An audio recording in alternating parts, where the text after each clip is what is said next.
Good evening. As you know, this tonight's lecture will be held in English again. And I'm extremely pleased that we are having this lecture, Simon Henley. And this event is in cooperation with the book launch of this Quart book, the Aedibus International, that appeared a few weeks ago in London. Was presented, I think, at the RIBA, and now today here with us in Lucerne. I think it's a wonderful book. The people from Quart Verlag, Linus Wirtz, is outside selling the book, and other publications. And for those who are interested, you get a special price today. This book will be 40 Swiss francs instead of 48 if you pay cash. But they only accept cash. It is a great pleasure, Simon, to have you here with us tonight. The architecture of Hanley Halebrown, you have to correct me if I'm saying something terribly wrong, but in my understanding is deeply linked in the tradition of the brutalist architecture of Peter and Alison Smithson. And then, Team 10 and following architecture practices. I read in your curriculum that you studied in the US, early 90s, went on a road trip and discovered the architecture of Louis Kahn, which I think is also recognizable, the DNA of Louis Kahn's work in your work. I think you should have a closer look at the way you're doing windows, openings, certain connections of spaces, treating corners, etc. I think it's the work of somebody who has well studied Louis Kahn's work and who knows what he's doing. I would situate your work in a more contemporary field of architects. Hanley Halebrown, located in London. And maybe just quickly I go through a couple of stages in your life to get an idea, or to give the audience an idea of where you come from, and then after you're talking, where you're going. Simon has studied architecture at the University of Liverpool from 1986 to 1992. That's exactly when I studied as well. Okay. So we are the same age. And you have done apprenticeships in different offices. And this is something I was wondering, because in German it is translated as Berufsausbildung. So these apprenticeships, were they internships, or did you get paid? You got paid, you worked, so you worked in these offices, and this was kind of a basis of your own... Well, in answer to the question, I came out of university in a recession, so actually I only ever worked for people for a very short amount of time, the absolute minimum. Okay. Yeah. Well, so it really has, who I work for has, is incidental to, to the... We had the same trouble here in Switzerland. And it turned out that I didn't work for anybody. Well, but it's, so I have to take off my glasses. You started and you had this 1 year in Eugene, Oregon, the University of Oregon, with this famous road trip. And you founded your office in London in 1995. A first important publication that also won a RIBA International Book Award is The Architecture of Parking. a book that was just published last year, Redefining Brutalism, is certainly more known to us. I don't know if you know that we had a lecture series last year about brutalism. And brutalism in the UK, where some of your colleagues came here and we had a podium discussion. So it seems that brutalism is in the air. Is somewhere in the air, yes. And Simon has taught as a unit master at the Oxford Brookes University in Oxford, and is currently teaching as a unit master in Kingston University, London. So, to situate you maybe in the more contemporary context, there are some rather well-known architects.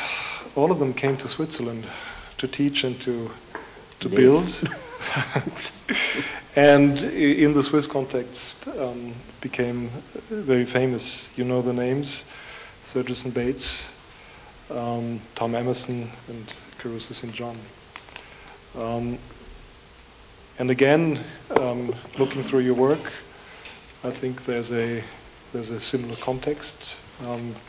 There's a strong affinity to materiality, to working with brick, and I think a wonderful manner you work with materials in general. So let's hope that this lecture and surely this book will make you more known, you and your work more known in Switzerland. Again, a warm welcome, and the platform, the stage is yours. Thank you very much, Simon. Johannes, thank you.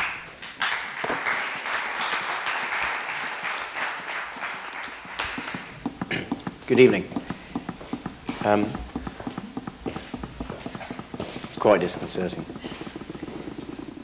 So I've entitled this lecture Ethics or Aesthetics. And I think what I'm going to talk about is an appropriate form of composition, an appropriate type of construction in situations, and the architect's capacity to discover in a practical situation a poetic possibility.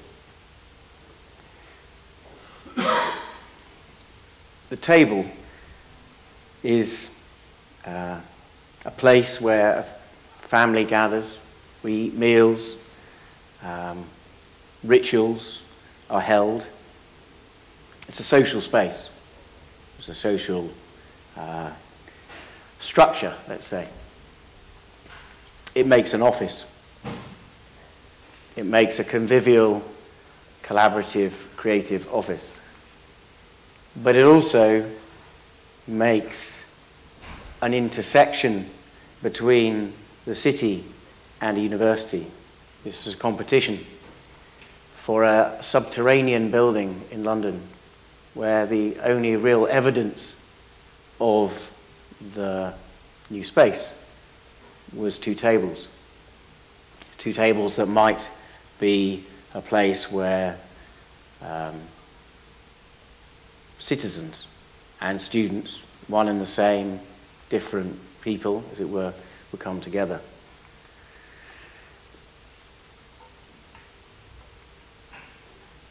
An office could also be, in this case, this was an office for a TV company.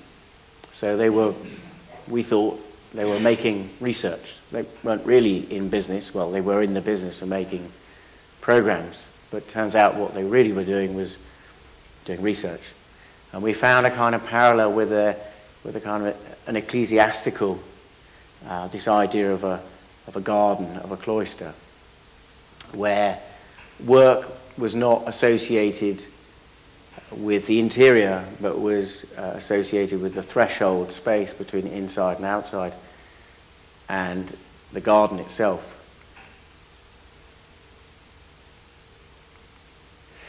And so these early works are exploiting kind of latency in buildings, the possibilities within the morphology of a building. And I say early works, but actually 20 years later we're still, in some cases, working with existing buildings, and that possibility, that latency, is a consistent question. And here, the office is a settlement on a rooftop. It's a community. The possibility of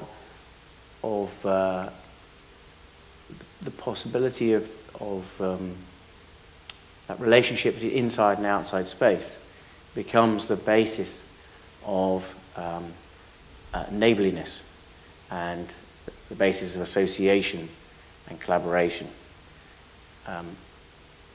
Interesting, I'm not talking about the physical properties of the buildings, but I'm talking about so far, I guess, is the possibilities that the patterns of behavior that buildings induce, not determine, but through analogy, through historical association, that we recognize in them, or we intuitively react in a certain way.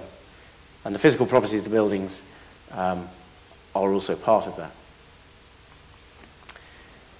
And here, a farmhouse, a courtyard farmhouse, becomes, oops, sorry.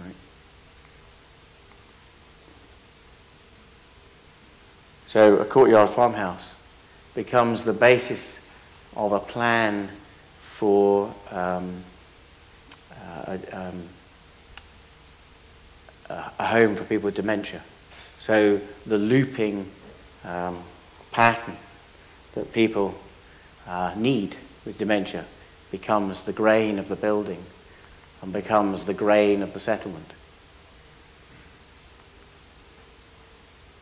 And this was a school, a Benedictine school.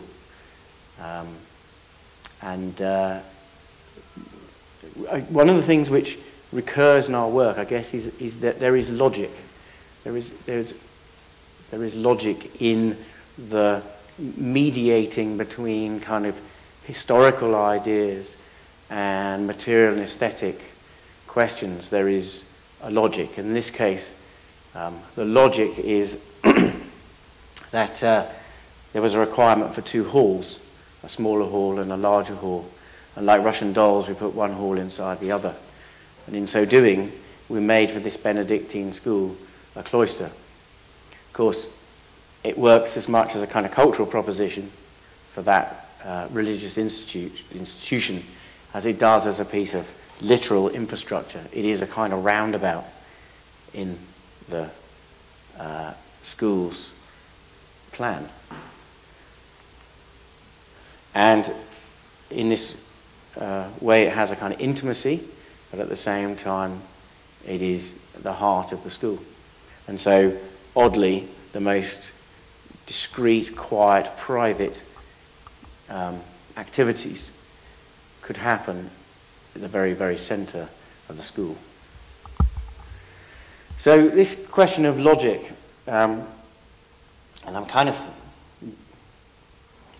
maybe keeping the aesthetics at bay for a bit. I'm not sure I'm going to read all of this, but this is the one time that we've used a mathematical formula to argue for a building. And this was a model prison. And the premise of the prison was to, the question we were set was, how could we improve resettlement? What tends to happen is prisoners tend to spend, once they're in the system, they stay in the system. They don't get out, they're not educated. And so the presumption was it had something to do with education. What this set of diagrams demonstrates very neatly is that if you think of a building as being a series of nodes, that as you make a building which has more and more nodes, it doesn't get a little bit more complicated to get between the nodes, it gets a lot more complicated to get between the nodes. It's an arithmetic series. The equation is L equals n times m minus 1 over 2. what we were able to argue with this equation was that the building had to be simple, had to be simplified, that the journeys that prisoners had to make around a modern prison, would that if we could eliminate most of the journeys, then actually we could redeploy the energy of the time and the money, and well, effectively we could reinvent the prison officer. So no more people shuffling prisoners around with keys. Instead, that role became all the roles that in a kind of normal life one might have. So learning to cook, managing money, all these kind of things. So it's in the process of developing a plan that created a series of houses with direct relationships to courtyards on top of a series of spaces, again associated with outside space. What we were really doing in the end was managing to completely reinvent the workforce in a prison. Now, it's terribly British or English or whatever, that it didn't happen. What ends up happening is we just end up imprisoning more and more people in larger and larger. So this completely reverses the argument for the industrialization of things. And here's another proposition, I suppose, about the city. So Mark Pimlott has written about the continuous interior. I don't know whether you know the writer and a teacher and architect and artist, Mark Pimlott. So the problem with the big public building, the big civic building, the building which consumes public activities into the deep space of the building, of course, sucks up the city. And this becomes it seems to become a kind of a commercial model, but a cultural model. It is something which architects embrace, have written about, have made buildings, but also the brief often suggests that. And this is a simple idea of, if you revert to the 19th century model of typologies, a theatre, a library, buildings like that, they're much more compact. All the space that is kind of added to those buildings is taken away again, and the life that had been drawn out of the city is returned to the street, which again has interesting possibilities, because not only does it reduce the density of the city, increase the amount of public realm, reduce the need for subsidy, because ultimately cultural buildings have to be funded. And if we're funding buildings which are twice the size, and let's say that somebody's profit margins are 20%, then you have to build 5 times as much of what you need to build what you want, and if you then build twice as much, you build 10 times as much. So it's quite an interesting way in which the city changes, but also, again, the job description changes, because all those people who are working in the deep space of these cultural buildings are not running their own businesses. So we were interested not just in the building, but in the nature of the public realm and the nature of activity. So in London, and I'm sure this is no exception, but London, of course, is a good example. In the West End, which is full of theatres, there is a relationship, a symbiotic relationship, let's say, between the theatres, the bars, and the restaurants. People go to the theatre, they go to a bar, they go to a restaurant. So actually, as architects, we can mediate in what might be, the alternative is often to take that life away. And these questions of, this is an idea about how we've made form, so to speak. And this is a competition for a gymnasium. And really all you need to do is remember that section on the left, and it made a form like this. And the idea was that just if you look at the volume of the space, we presume that the sports hall is this big square volume. But actually, by taking the volume above the courts and by bringing the volume under the structure, we demonstrated the volume of that building would be 75% what it would be. Now, we do these things because we know that that enables us to make a form. But so in most of these instances, there is a kind of logic that underpins the making of these buildings. I suppose that question of what's appropriate. And I'm going to talk in more detail about a few projects in a minute, but this was a competition for a town hall, and it was a long time ago, so it's a very old and crude drawing. But there's a poem by Robert Graves called Recalling War, and in it there's one line: the blinded man sees with his ears and his hands. So one of the things is that we tend to judge architecture, largely buildings, visually. We tend to think about them visually. Now, I appreciate there is definitely a sense that tectonics is important, talked about materials and touch. But of course, there's also that other sensations of what you hear and what you smell, and that sense that the relationship between inside and outside is really important. So, for example, this was a town hall, and there's a couple of slides, and this slide shows on the right-hand side a building that existed that we introduced a kind of brim, like a brim on a hat.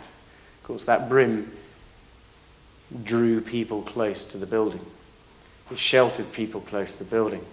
And by doing so, it invited people to get close to the open windows and so to hear what was going on in the committee rooms. And so in that way, become engaged in the democratic process. And the plan form of the council chamber, this is one or two of you will recognise the name, Alan Penn, who's the Dean of Bartlett. And this, the shape of this space is an aesthetic proposition, but it's also fundamentally a sociological idea. The shape of the assembly chamber functions socially and culturally in two distinct ways. At a semantic level, it challenges conventional symmetric forms that symbolize hierarchical political power.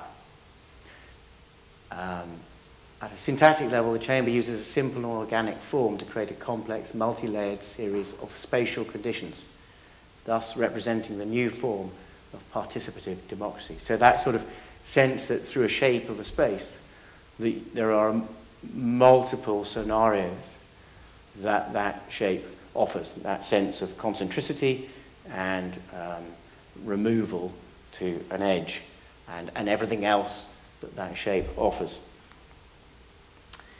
I'm going to talk more and more, I suppose, about the condition around the edges of our buildings. And this is a school not far up the road from our office, and it's on the site of the fire station in the background. And it's really a question about what makes the school a civic building, because it's a primary school, so it's a secure environment for the kids. And as the plan suggests, it has a courtyard, and to the south it has a hall. And this south side of the building, this is the quieter street, and this is the busier street. And so the hall presents a blind elevation to the street because of the needs of the hall. And all I'm really going to talk about is this bit here. So one of the ideas of this building is the making of a 30-metre long bench. So it's a south-facing facade, and at the end of the day, 3:30 in the afternoon, lots of parents come pick up their kids, and they now have a place to sit, they have a place to meet, and it's ingrained in the building, and it starts to, I guess what we're interested in, and I'll talk again more about, is this thing about how and why we make a wall. I think there's a crisis of reason. I mean, I was just talking to Jean-Paul Jacquot this morning, and I think maybe the technologies that you use in Switzerland are better, and maybe there is less of a crisis. But there was a causality, let's say, in the making of buildings, and it's a generalization, but vernacular construction, use of available materials, be that clay, clay as in brick, stone, timber, those kind of materials generate certain types of structures that generate certain types of plan types, that generate certain types of plan forms, that generated certain kinds of fabric and therefore facades. And it's quite a generalization, but nevertheless, the complexities of the building technologies of making walls these days mean that causality no longer exists. And so I think there is a conundrum. And so we're looking at the perimeters, these sort of what I might describe as liminal spaces or liminal parts of the building. So the building literally has weight, and that weight becomes greatest where it meets the ground, and here are the pieces in the factory waiting to be installed, and this is how it will be.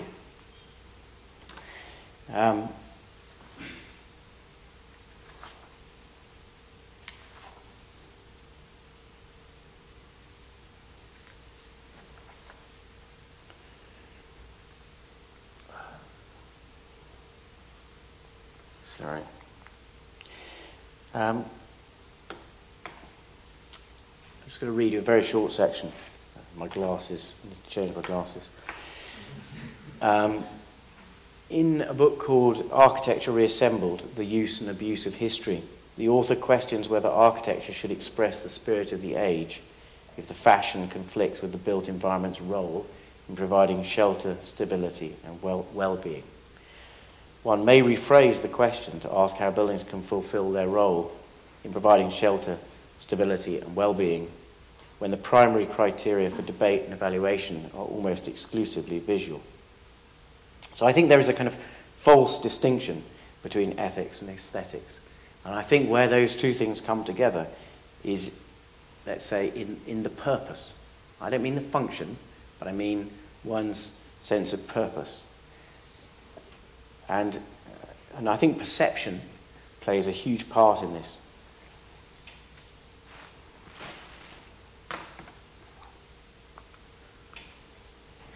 So this is a co-housing scheme, and it's in London, and it's a very small building, 6 houses.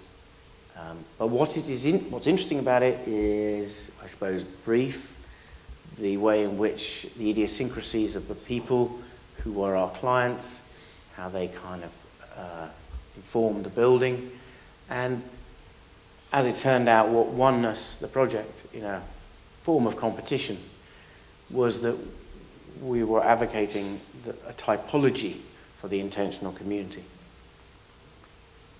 Here is some of our clients. In total, just 13 people, 7 adults and 6 kids. So that's them. An unusual bunch, a multidisciplinary group of people working in design and sustainable building, architecture, arts and crafts, psychotherapy, anthroposophical therapeutic work, higher education and theatre. You can tell the difficult one. So that describes something of their desires. And you perhaps know about the model of co-housing. The English philosopher Bertrand Russell wrote an interesting essay called Architecture and Social Questions in the mid-1930s, where he, in a way, forecast, I mean, the politics and the gender politics, particularly of it, are very out of fashion. But he was expressing he was recognizing a problem in a period of time when the 19th century industrial city, people had vacated it, and people were living in the suburbs. And so the city was was better structured in the sense that, I mean, for all the poverty, where people worked and where people lived and where people socialised were all much closer together in pockets, whether you were kind of working in the railways, working in shipbuilding, working in a mill or something. Whereas part of the kind of modernism and the sort of hygiene and the what's the right word? The garden city movement had meant that the suburbs had grown, and if you weren't working, and that might have been women, then those women were stuck at home, and they were stuck with chores and looking after children, and therefore not socialising. So politics of that has changed, but actually the problem remained the same. And he said people should live together, share activities, share responsibilities. And things have changed, but certain things remain the same.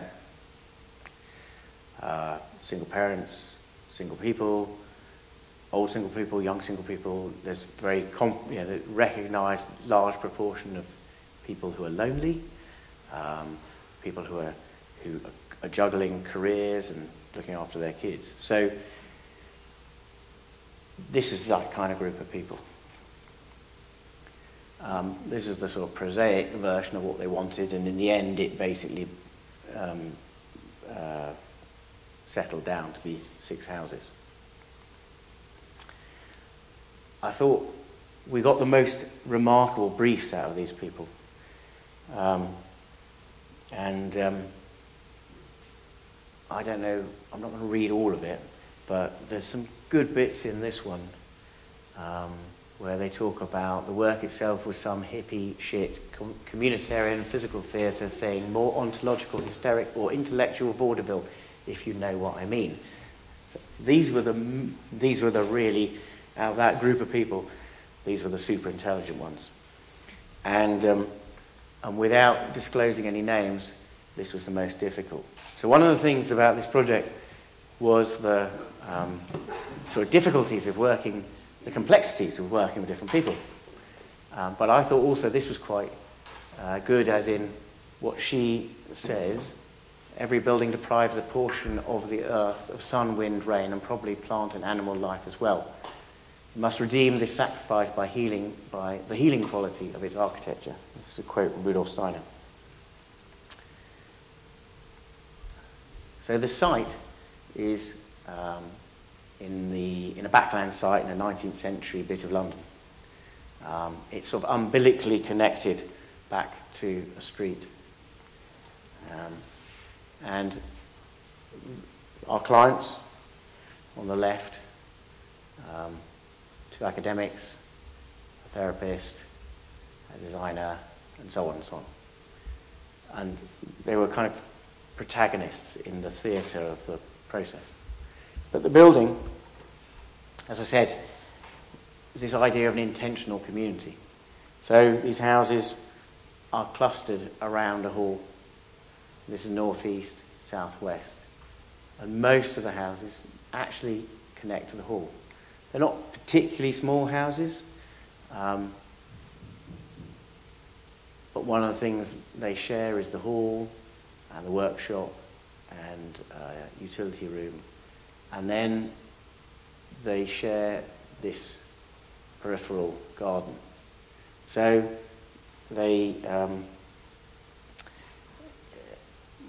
we explored various kind of typologies, none of which really addressed the site or addressed the social condition. And in some respects it's quite a simple idea. But then it's the so this section shows the hall below here, and there's a courtyard above here, and so they are they're both associating and disassociating with each other. There are consistencies within the buildings, and as you'll see from some of the photographs, they're sort of exposed to one another to a degree, and then enabled to remove themselves.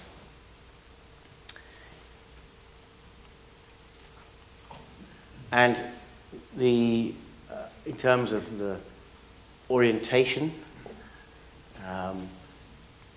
this is east and west. So the buildings, we have higher buildings to the south and higher buildings to the north and lower buildings to the east and lower buildings to the west. And what's interesting as a result of that is that this very tight space in the middle of the plan is actually only very slightly overshadowed by the buildings around it. And the kind of proximities to the edge meant that there's a way of, we found a way of making facades which had to do with the proximity to the perimeter, to literally to this very narrow band of space that surrounded the buildings, but also the issues of neighbours. So you get these kind of sheep's eyes elevations, fenestration. And you also get a kind of, well, actually that's not such a good example, but generally there is less glazing at the top of the building than there is at the bottom. Now, the buildings are set about 1.2 metres into the ground, and they've occupied the volume to the very roof.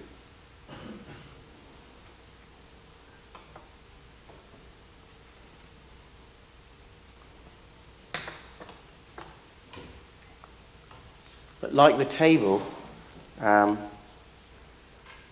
I'll come back to that. So this just shows, the site here. And one of the things is that this is a map of bombs, and this meant that we did an interesting thing in terms of how we constructed the building. We excavated the ground. We formed a kind of a very lightweight raft with retaining structures around the perimeter. That made itself rigid, and then we built a lightweight timber frame on top. The building itself being no heavier than the ground, the earth we took away. So the building is concrete in the middle, and then there's a series of mixture of brick walls and timber walls, and inside screeded floors, natural plastered walls, ply joinery. And it's really, I suppose, you get a sense from these photographs before it's furnished of the light they were filling these spaces, almost sort of liquidly filling these spaces, and making these connections with the land outside, the ground outside, particular vistas that meant that the building, in a way, was observing sometimes, and the staircases are quite, the buildings are open plan. One of the beauties of having that courtyard meant that, at least in terms of our regulations and codes, we could build a 3-story house that was all open plan. So the staircase are just, they're kind of structures within the space, both literally structures, but also materially structures. And then in the making of the building, I suppose the formal qualities of the building, that kind of the scale of the form and the detail is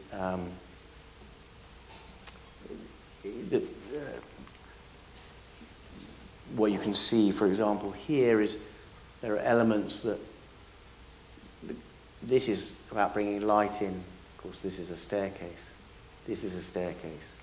So the building is continually revealing itself, or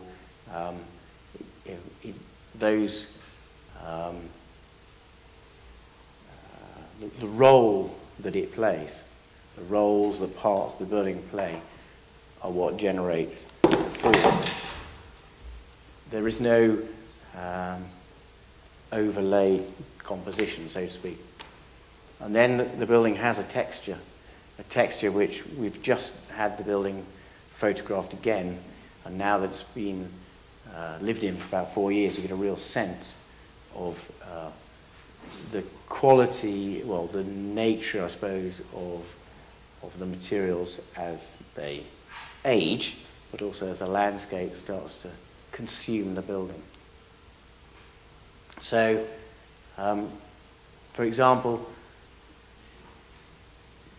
this was one of the therapists.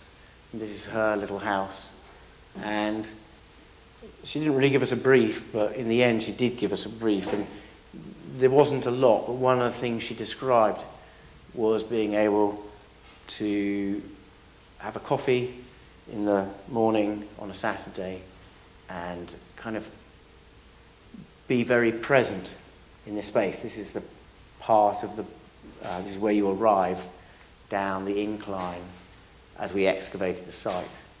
So here's her window, here's her upstairs, and here are her plants. So we made this shelf, and the staircase is just there to suggest this is a way up to the courtyard.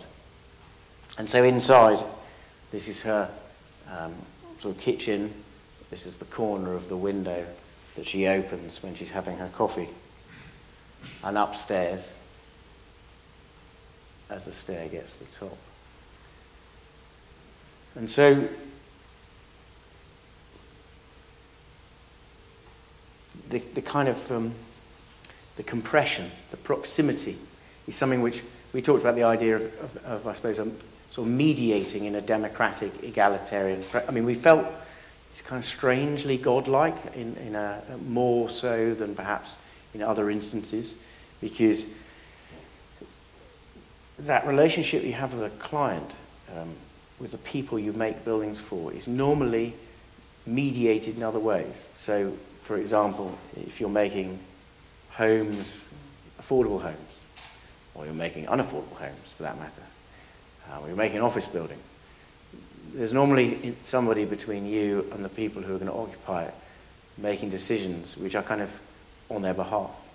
Equally, at the other sort of a smaller and more extravagant end, there might be, and we have very few, but if you have an individual client, they ask precisely what they want, they demand what they want. And yet here we had a whole group of people making demands. And actually finding your way through that meant in the end that sometimes we had to be quite sort of disingenuous, I suppose, about what it was when we were talking about equality, because equality would literally be, you know, you all have a series of houses in a row that all face the same way, that all get the same. So what you find yourself doing is, you know, we made a diagram which was the cluster of houses around that central hall. That central hall is there for functional reasons, but it also did the things like it becomes a kind of winter lobby, so that everybody can have open plan spaces and not come through the courtyard in the winter. And we said, you choose your plots, and once they've chosen their plots, we design their houses. And they presumed that being in the sort of southern corner was good and being in the northern corner was bad. And actually, in the end, of course, the north corner is great because it's a bit like a school photograph. You're standing on the bench at the back looking over the top, and it's no different from being in the south. And the windows, and in a way it is an architecture of glimpses and kind of stolen views without, you know, mindful of everybody else around you, because this space is just 6 meters wide. And actually they're quite exposed. As you can see, there are quite substantial windows between, you know, they're revealing themselves through these pictures, or rather through these windows. There are pictures of their spaces to everybody else who lives there. And you get a sense of the volume at the top and this kind of these sheep's eye windows. And this happens to be, I think it's probably, yeah, so there we are. We never right way round to show it, as it were. This space, is this space.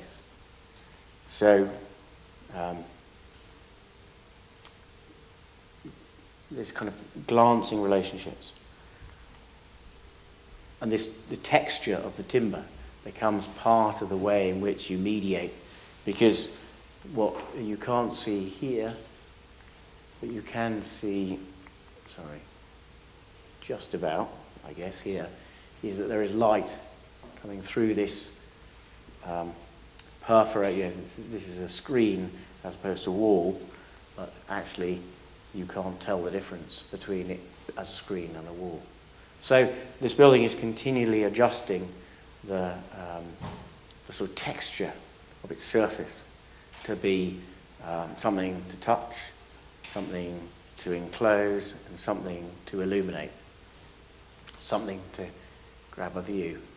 Again, you can see the scale of these windows. And the ground around, and so they kind of orientate themselves in and they orientate themselves out. And they all share this space. And this is the north corner, what we call the field. And this is somebody's staircase. There's the staircase. I'm moving round. And a local school now tends the vegetable garden.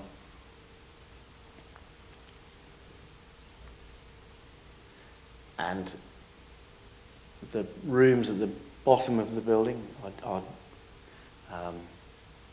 set about 1.2 meters down, and that sense of being immersed makes sense because the fenestration runs the full width of the room and, as it were, kind of reveals the ground as not something mean, but as something, as it were, literally to put your arms out. You can stand in that space and you can kind of touch the ground. There is a kind of ergonomic relationship between the space, the window, and the ground. And that space is just there, and there's another space there. And it's quite interesting things way in which the sort of social structures within the house itself. So, for example, this is a house for the academics and their two boys. And so the adults, the parents, have the top, and the children have the bottom, and they kind of meet in the middle.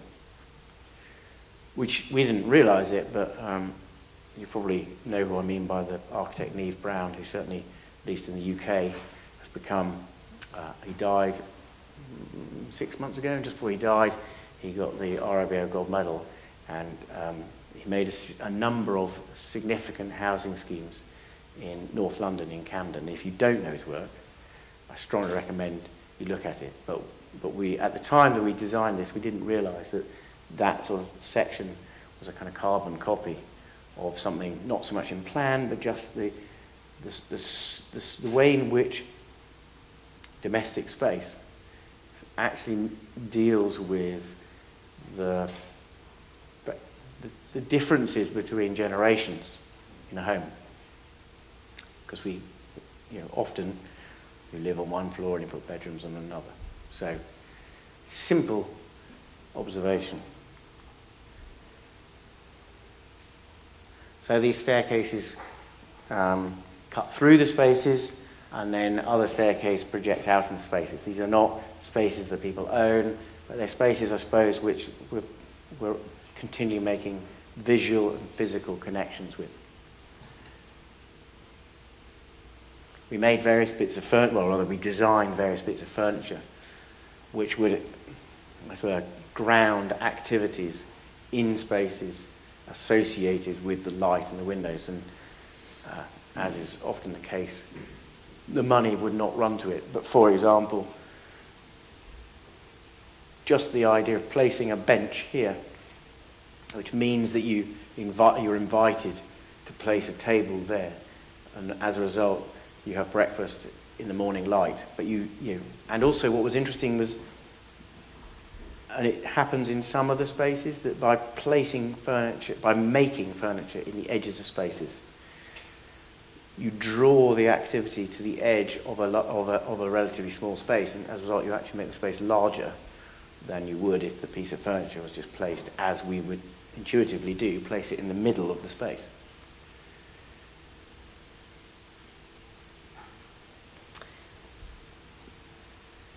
The thing that I think, I mean, this is a very small project, but we've, as I said, it's only 6 houses, it's only 13 inhabitants. But they're using this space now for the wider community. So they have a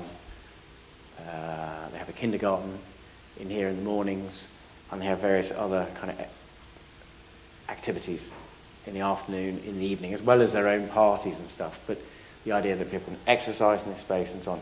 But what it starts to suggest is that we have a fairly fixed idea of what home is. We think that there is, well, let me do it the other way around. So if you read James Joyce's, you read The Dubliners, you get a very different sense of what it might have been like to live in a house 100 years ago. The number of people and the number of generations and that congestion and so on. And we tend to look at it as being unacceptable.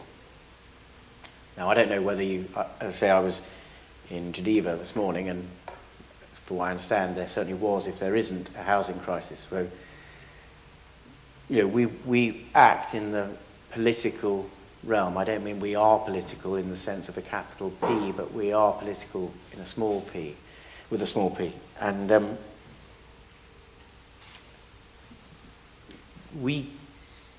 I think certainly in London, but I think in a lot of cities, the way in which we presume to build domestic space is actually, it takes up a lot of space. We are not exploring ways in which we can introduce efficiencies. So one of the things that this does is that not so much this project, but the idea of co-housing starts to suggest that that threshold between domestic space and the wider city is far less clear. And that lack of clarity is a very interesting proposition, because what it offers in return is the complexities of space that we normally associate with institutions. I mean, I use that term in a very positive sense, but public buildings, community buildings, other buildings, whether it's, you know, schools, cultural buildings, they have a variety of spaces which sometimes we get to use, whether it's as participants or in an audience. But you know, the co-housing model, I suppose, think of it as it's kind of there's a capacity to have less space yourself, to share spare bedrooms, to share workspace, to share a hall. So effectively you're putting space into a pot, but you never need to put as much space into that pot as you would if you had it for yourself. As a result, you get access to all those things, but you actually end up with less, a building which is physically smaller, or buildings which are physically smaller. So of course in return you can make more space, and therefore you can make more homes. And as a parallel, I suppose, with that master plan where we were talking about the idea that the cultural buildings are too big, and the cultural buildings might actually be more compact, like the 19th century typologies for libraries and theatres and so on. And actually, maybe homes should be more compact. In return, you get, and that return is partly physical and perceptual, but also it is social and is the route to intergenerational cooperation. It's the route to starts to address the question of loneliness, which is a recognised, and now, I mean, I think this week there's a report in the UK written about it, and saying there are more young people who are lonely than old people. We kind of presume that loneliness is something that comes at the end of our lives, but actually not so. And so the kind of way in which, where we live, how we migrate, and that the risk that it does exposes us to those kind of vulnerabilities.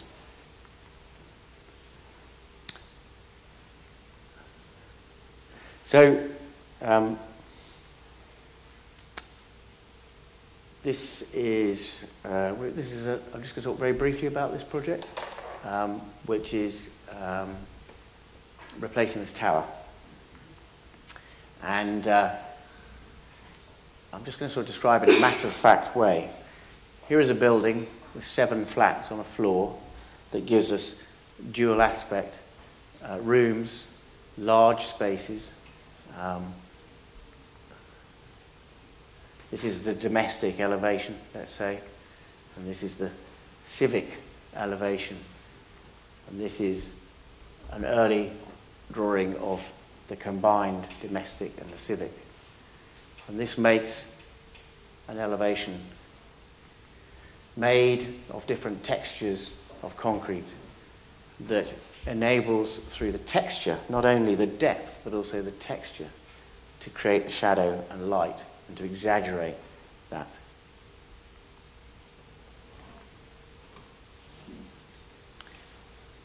This is us trying to work out how to make civic housing.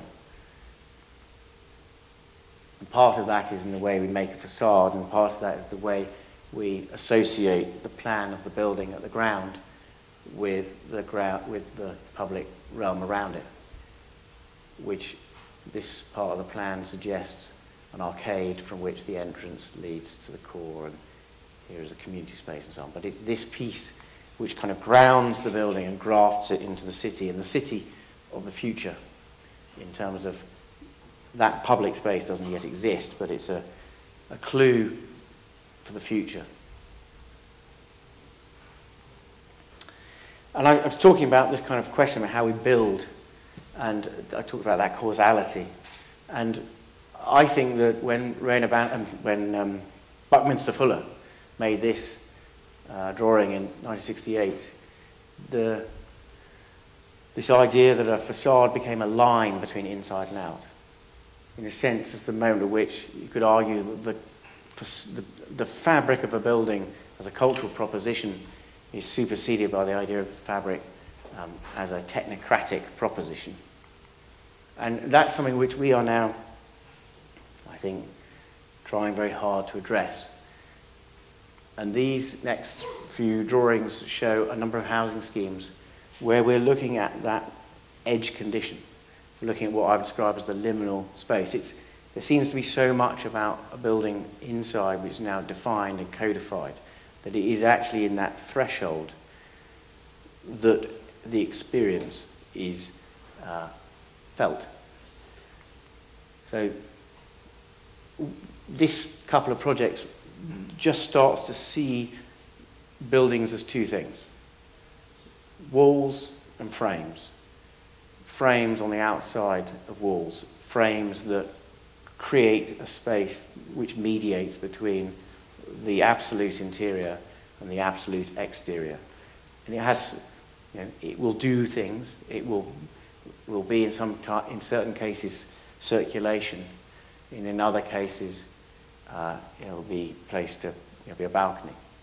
But what it really is a heightened. It's a third space.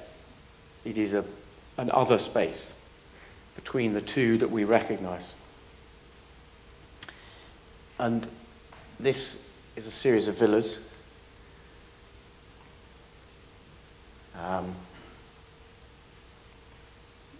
Apartments, maisonettes, apartments. But you can see through these elevations, and there's lots of things about these elevations that perhaps I'm not going to talk about. But the building completes the space, but what it really is doing is trying to exaggerate and articulate this condition of, I suppose, the kind of the primary vessels of masonry, these buildings, these interiors, these objects that make domestic space, and the way in which it meets the ground, and the way in which it invites you to step out, and the way in which it creates these deeper spaces, these liminal spaces, these other spaces. And what we're starting to do is think of it as much as an experiential condition as a technical proposition.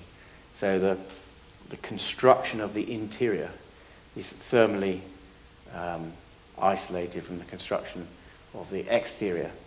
And in the next project, we're moving to a scenario where rather than tying these two things together, we're actually building two buildings. We're building two frames, an internal frame and an external frame.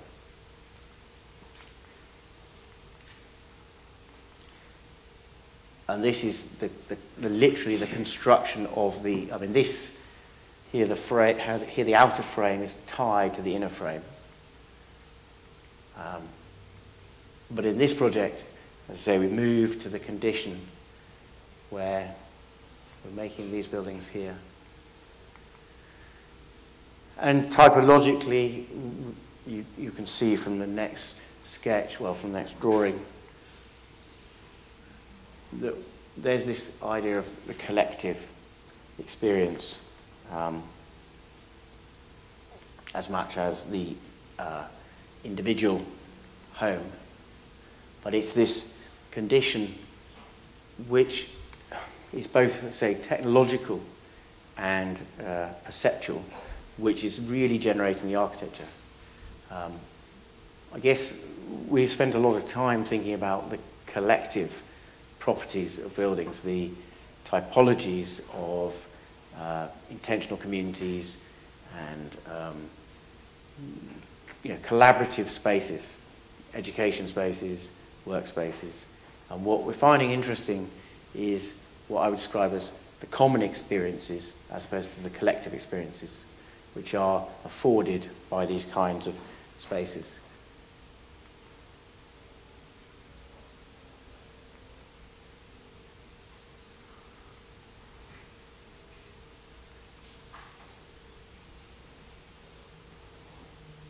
So quite literally, as this sketch starts to suggest, this is not an appendage to the building. It is a building in its own right. And as this model, or the next image suggests, that is the building, as we think of it.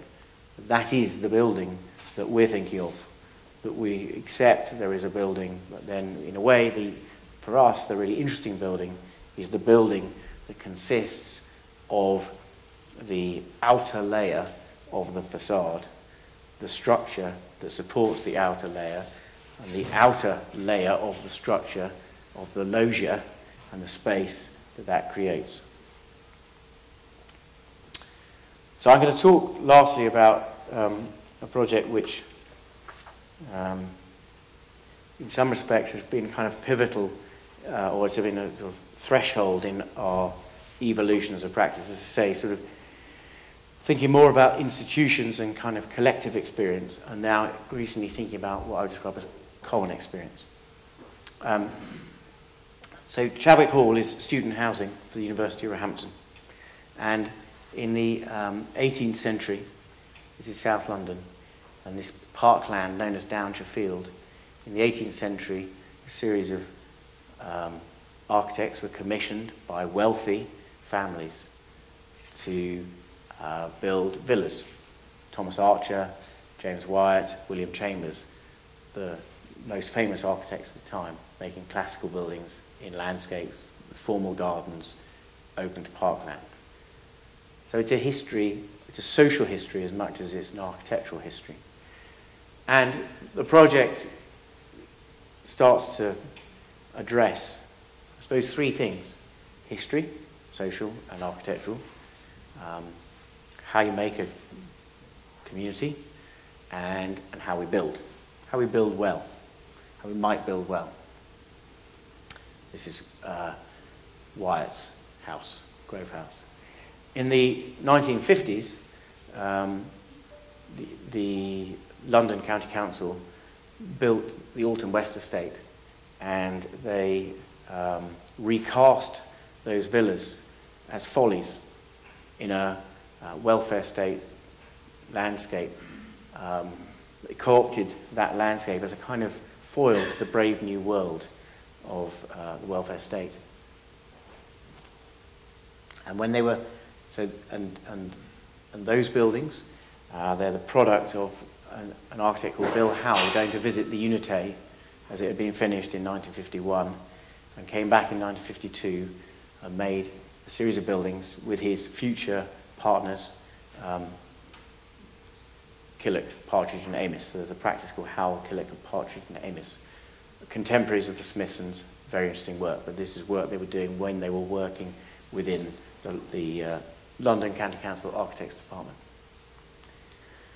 And Rayner Banham writes about these buildings in The New Brutalism, and the third piece in this sort of puzzle is, in a very idealistic way, they also had an arts program. And this is a chap called Lynn Chadwick in his studio, and these are the watches which are on our site in Downshire House, overlooking Downshire Field, overlooking the LCC estate. And this and another sculpture called The Bull by a chap called Clatworthy are in this landscape. So first of all, you have this 18th century privileged landscape, then you have this 20th century welfare state landscape.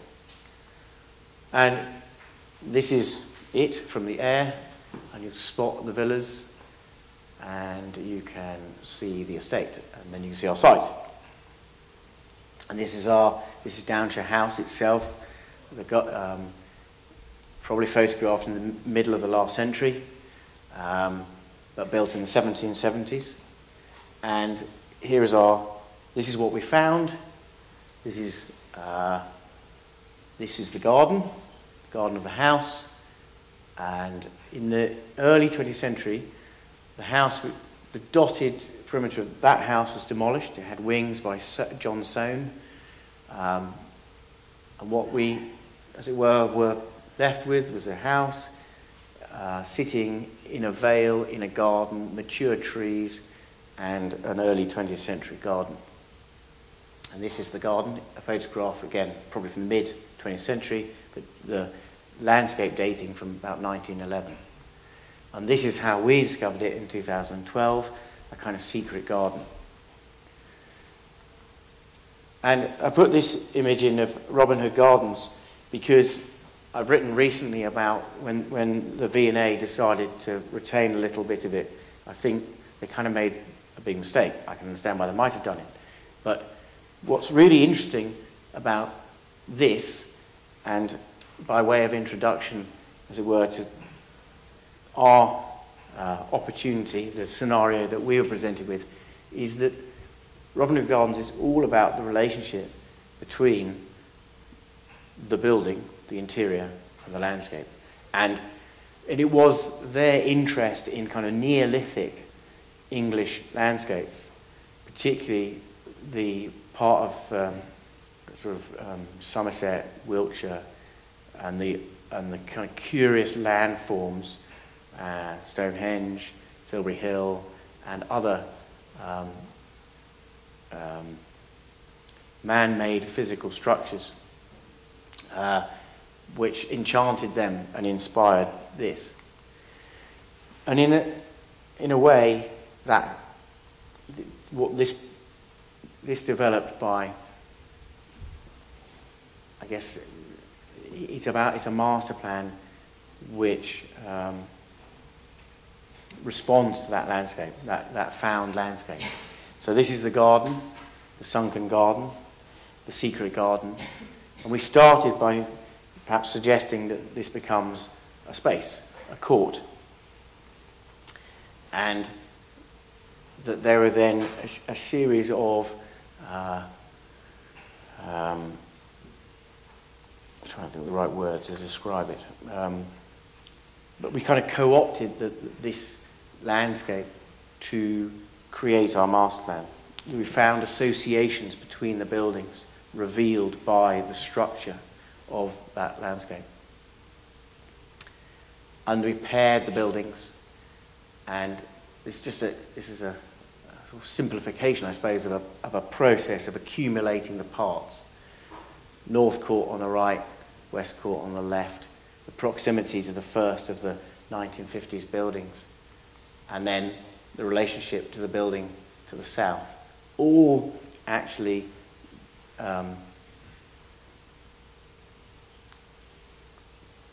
as were kind of in response to found conditions, found geometries, found relationships, found structures. And so, and you can see that composition in relation to the wider landscape, and then in more detail here, this, as it were, house plan becomes a series of townhouses, and this pinwheel plan finds its way around the mature trees and becomes a kind of framing of that space. And this becomes, so in a way, this inherits the role of the lost house, and this inherits the role, again, actually of a lost wing of this house, and this is having a conversation with the 1950s buildings.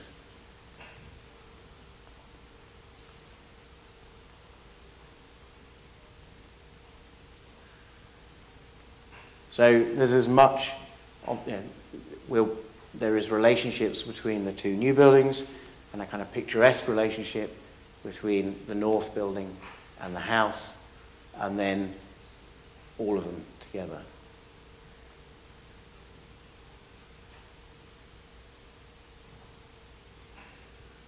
So those buildings frame the house and South Court. And here are a series of townhouses, and I think the next photograph, yeah, so one of the things is that this plan is dealing with two conditions. One is proximity to the wall and the indent within the wall, but also proximity to, well, this happens in sections, proximity to a house which is here, the house within our grounds here, but also the presence of this building on the street.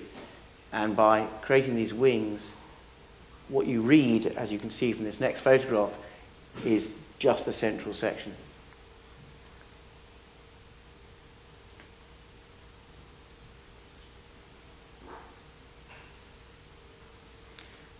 And there are some small interventions on the historic walls. The courtyard garden is largely restored.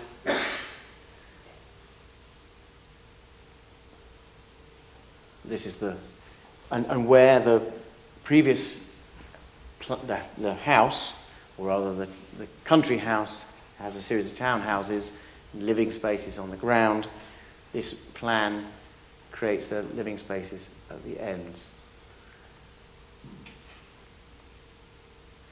And the scale of these, the plan narrows down at the end, and the scale is similar, although rather the proportions are similar to the first of the post-war buildings. One of the things that we discovered was that, well, this still exists. This is the Pagoda in Kew Gardens, not far away by William Chambers' octagonal. And this was a wooden staircase in the nearby house by Chambers, since lost. And it prompted us to think about a way of making the spaces, the staircases. And this is in South Court, a sketch which starts to explore the relationship between the central stair, or an octagonal stair, and the kitchens either side. And here it is in the plan, and the bay windows, and here is the staircase. So these staircases askew function through their geometry, and that then becomes that geometry manifests itself in a series of ways, in bay windows, and in the columns, and in the balconies, which I'll explain in a minute. Now, one of the things that really struck us about these two ages of buildings, the 18th century and the 20th century buildings, is they were more like each other than contemporary buildings are like either of them. Low-bearing masonry, concrete frame. Could we find a way of building like that? And one of the things which enabled us to start to think about it like that was how we were going to relate the bedrooms to the landscape. And one of the meanest things about student housing is the window. And we thought, well, as you can imagine, maybe, I don't know, maybe this is English, but anyway, it is very English that student bedrooms are mean, the windows are small, and the last thing you would do is give a student a balcony because they'll probably jump off it. So we had fairly lengthy discussions with the university about whether they would or whether they wouldn't, and the balustrading went from this height to actually being a cage to contain them. But eventually it came back down again and came to a height that would be useful and or pleasant. And at that point, that unlocked the possibility of being able to build a kind of trabeated architecture that might allow us to build, in some way, a load-bearing architecture. And this is what we then set about doing. And this, I suppose, is a kind of critique of how we see our generation building, or not building well. This is the load-bearing element of the facade. And so what we're looking at here is load-bearing brickwork piers supporting concrete, supporting brickwork, supported on the same foundations as a conventional structure behind. So the building, the conventional concrete frame building sits inside, and there is a kind of ruin, I suppose, wrapped around the outside. There is this other building, supported on the same foundations, but to all intents and purposes independent. And in so doing, the technological and the perceptual dimensions, in a sense, it suppresses the technological and reveals the perceptual. But this is inhabited construction. This is a third space, a space between the inside and the outside. It's a space in which, of course, you can see, but it's, of course, also a space in which you hear and you smell things. It is a much richer space. But it's also a physical manifestation of the institution itself, of the enduring properties of the institution and the enduring properties of buildings. And in that context, the landscape is a kind of foil to that durability, to that brutality.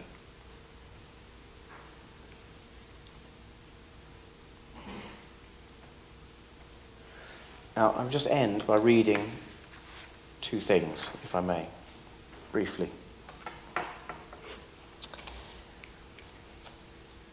The design of these buildings offers a hypothesis for how the architect conceives differently of collective and common experience. Collective experience is programmed not functionally, but anthropologically into the plan, in the composition of that plan, whereas common experience is constructed in the fabric and in the manner in which that plan is realized materially. And that is most evident in the perimeter walls of a building. Compare this to collective experience, to congregational spaces and plan types that structure both intentional and unintentional communities. Chadwick realizes in ways that perhaps other work that we had done may have done before, this experience. Common experience, a condition that might lead to empathy and common understanding. And it's the way we build, the how, I would argue, that matters so much more to common experience. More often than not, these works suggest that it's the fabric and the space in this liminal condition, at the margins of a building, and immediately beyond it, that become important, the nature of which differs one from the next. A study of the threshold becomes, therefore, a study in type. In the case of a dwelling, the significance of the threshold lies in its capacity to associate the inhabitant with and disassociate them from the city, and the way in which it might establish common ground between neighbours and within an urban quarter, all of which depend on the sensible qualities of these external environments. Something that is recognisably civilised, communal, perhaps egalitarian, at least associative, and yet its humanity is further revealed by the exception to the rule that dignifies the individual mind and body who encounters this architecture. Like the novelist, the architect uses narrative, events or elements, characters or spaces to reveal truths and universal ideas that are more widely applicable. Thank you.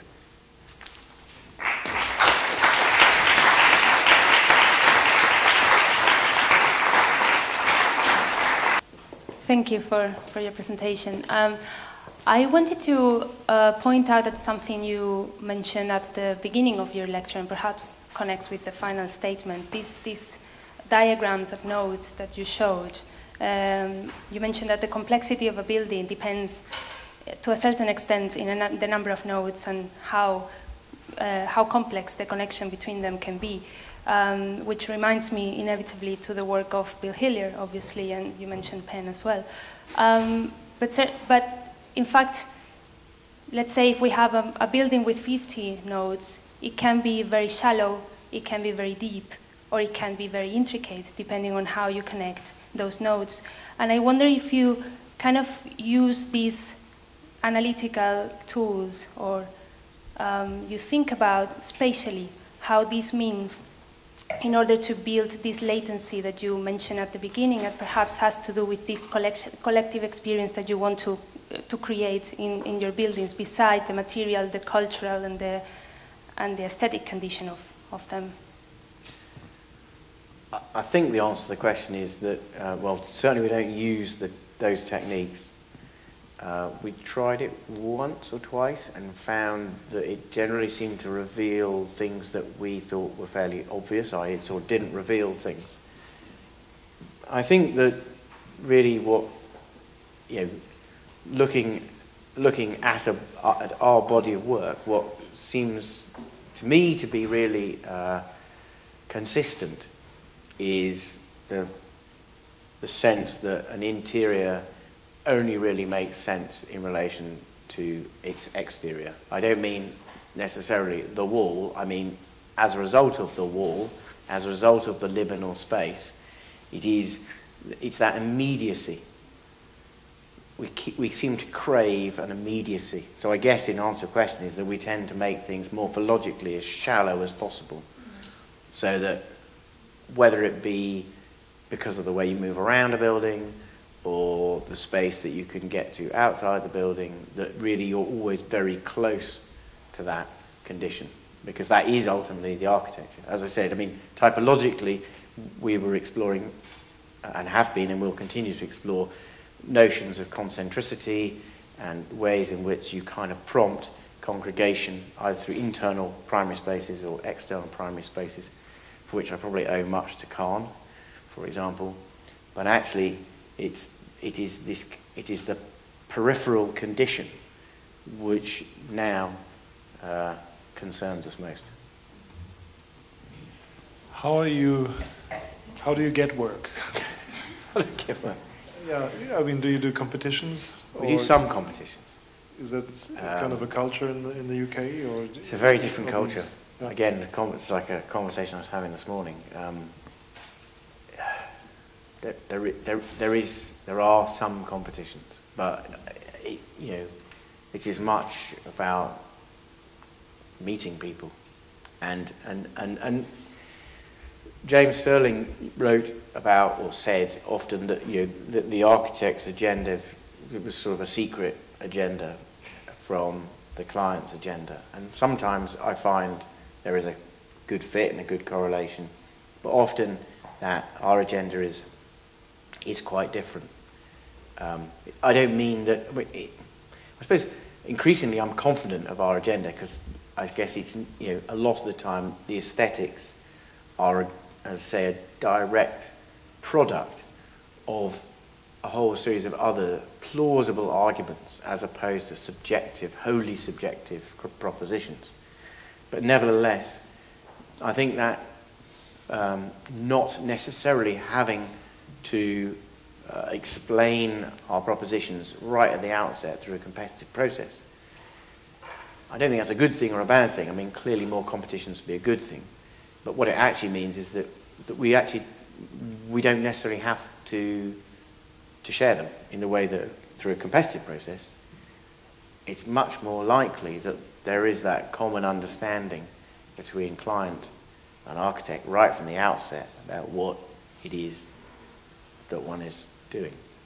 So I think that's a curious byproduct perhaps of these two cultures, and not necessarily a healthy one for us, but it's one where, having started a project, you have to gradually find commonality with your client because it's not necessarily particularly there at the outset.